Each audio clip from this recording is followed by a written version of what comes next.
attraction for me is such a delicate thing. It is unconscious. Mm-hmm. And we often think of attractiveness as maybe, this body part on the person is a certain shape or their face looks like this. But the older I've gotten and the more I look back on my life, the more I've come to believe that there's almost like 1,000 tiny little micro expressions or something in the air which makes us attracted to someone else. And so when we're giving people advice on how to be attractive, I wonder if most of the advice is pretty futile because it's deeper than that. Right. It's so much deeper than that. Yeah, so and you're totally right about that. I mean, the fact is attraction is idiosyncratic and finicky, right? So all of us, when we think about the things that we find sexy and attractive, there's going to be a lot of ways that you're going to disagree with other people, right? Like you're going to think that somebody like is so sexy to you. And other people might say, yeah, she's all right, but it doesn't really do it for them. And there is an element to our attraction that is very person-specific and idiosyncratic, right? And might there be some evolutionary roots behind all of that? Maybe, right? So it could be, for example, that the kinds of qualities that you find, just really attractive in another person that make you feel so attracted to them might be cues that they are a really compatible mate for you. And maybe that's why you have a very sort of you-specific response to that person. But there are also dimensions that are shared, right? So we know, for example, that men tend to place a greater emphasis relative to women on cues related to physical attractiveness. And that physical attractiveness tends to be related to things that have historically been related to fertility, right? So for example, having an hourglass body shape, we know that this is something that's related to a woman's level of sex hormones, and that women with higher levels of estrogen, for example, are more likely to put on fat around their butt and their thighs and less likely to put on fat around their waist relative to women with higher or lower levels of estrogen, right? As estrogen levels decline when women age, their bodies become more straight up and down than they do hourglass. And this has to do with changes in estrogen. And so we know that that's something that men generally desire to a greater extent than women, right? We also know that men tend to place a greater emphasis on cues related to youthfulness, right? So the cues that are related to maturity in a face, that's something that women tend to have a heightened preference for. So if somebody has sort of an older face, they tend to be seen as more attractive. Like 50-year-old George Clooney seems more attractive. Most women think that looks more attractive than, 25-year-old George Clooney. And we see that because our brains have inherited this tendency to find cues related to wisdom and status and resource acquisition, all of which come with greater age. Women have inherited that preference for those kinds of qualities because that would have given them a mating-related advantage relative to preferring a more youthful face. Conversely, for men, they would have been penalized if they had a preference for maturity in the face of a potential partner. Because if you like women who have signs of maturity and wisdom and resource acquisition ability, you'd probably choose somebody who's approaching menopause, right? And that's not going to lead to any gene transmission at all, right? And so we tend to see that men have a heightened preference for cues related to youthfulness in faces. And so even though, yes, there are differences between individuals, and there is some idiosyncrasy that tends to characterize human mate choice, there are a lot of things that we can actually make some pretty strong predictions about too. So there are some overall themes that tend to characterize men's and women's partner preferences. Is it true that men are less attractive to successful women?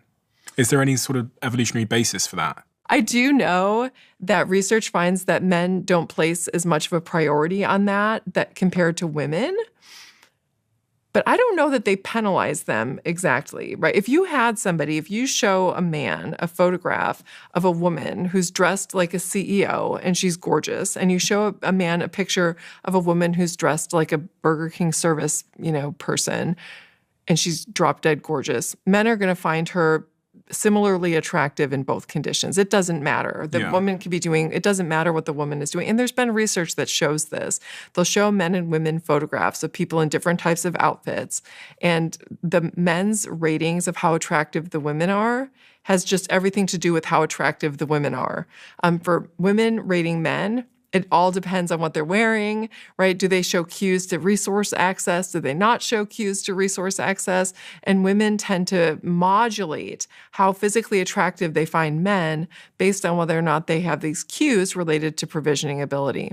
So I don't know if there was a really attractive, and there are a lot of really attractive females in positions of power, men will find them just as attractive as they do somebody who's not in a position of power, although they may be, potentially less likely to choose them as a long-term mate, if there's issues related to power dynamics and that sort of thing that they don't want to mess with.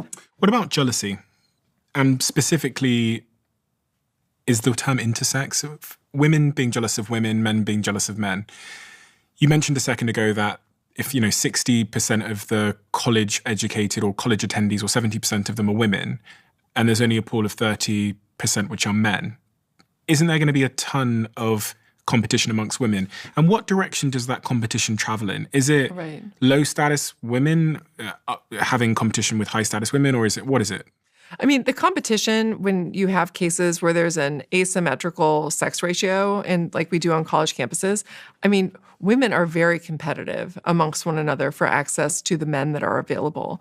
And oftentimes the way that this, like the form that this tends to take, is that women become increasingly likely to be willing to do whatever men want of them in order to be chosen as a mate.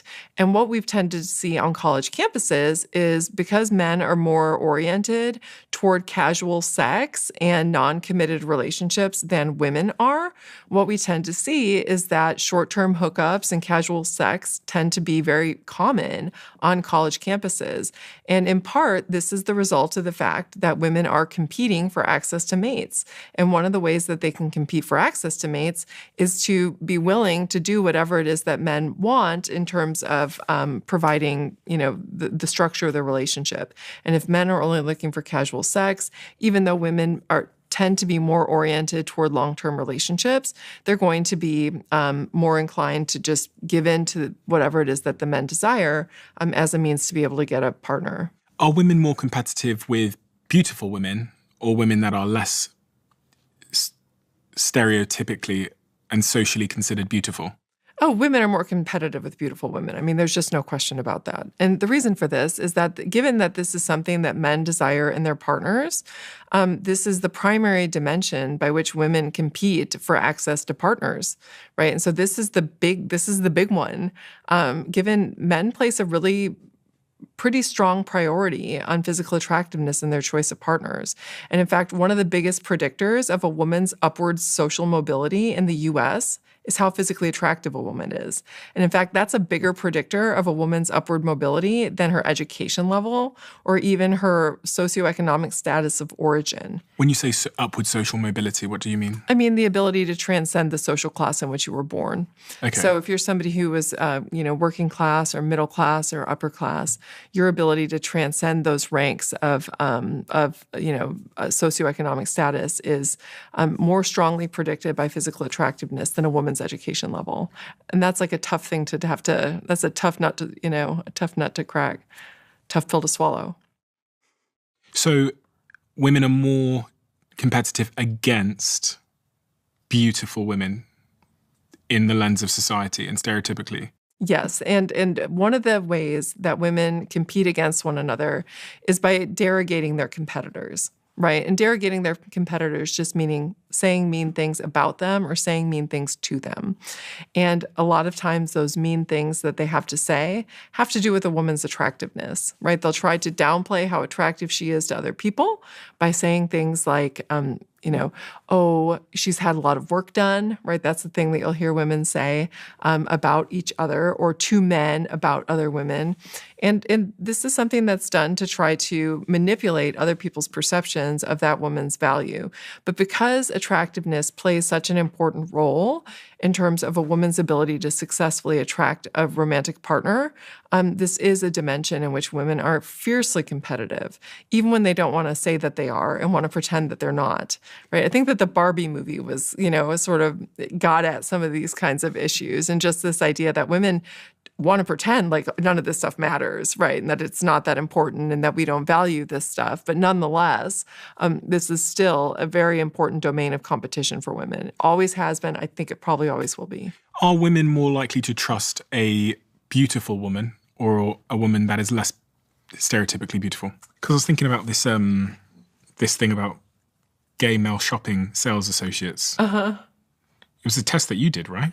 Yeah. So I have one of my former, this is digging deep. So one of my former students who was really into, and so he's a gay man, and just to set the stage for all of this, he became really interested in the friendship that tends to form between gay men and straight women, which is actually, this is something that happens everywhere. So having like the gay man and the straight woman friendship is something that's not just, something that we see in Europe and the US. It is sort of cross-culturally ubiquitous. And he was trying to understand this relationship.